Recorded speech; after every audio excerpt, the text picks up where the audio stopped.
Point, Bhavesh, about rethinking what innovation also means.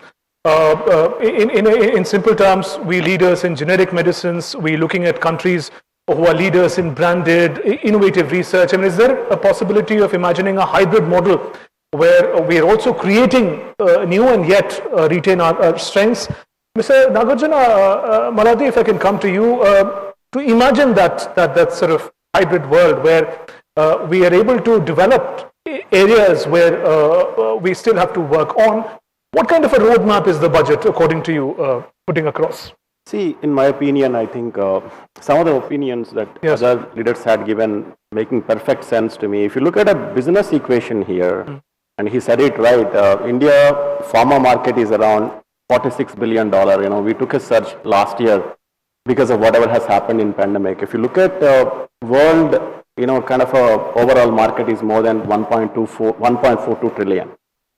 If you look at the way the predictions are by 2030, it is going to grow something like 3.5 or 3.6 trillion. If you look at the world market. At the same time, the prediction with India is about 130 billion.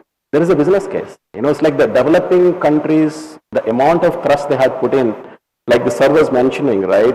Any of these research intensive exercises from phase 1 to final approval, the 9.1% is a success rate. And the regulations in the past 1 decade, even in the developing countries, 2,000 new regulations have come up. That will, you know, basically a roadblock. And after all, you know, it's like anywhere between 5 to 6 years to come up with a molecule, bare minimum, $2 billion kind of an investment. End of it, once your product in the market, the success rate is 50%. So there are risks around it, but at the same time, there is a reward mechanism. We are talking about a $3.x trillion market.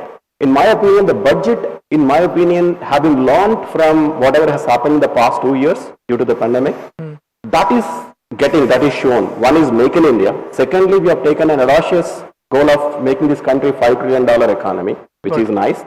And we say that health is wealth. You know, if you want to create wealth, you know, the $1 trillion should come from there is an audacious goal. And you know, like other esteemed speakers are talking about connecting the dots in terms of, you know, ease of doing the business, getting the academia into the play, encourage the entrepreneurship in terms of research area. Overall, I think we are positioned well, is my feeling with the budget actually. And if you talk about the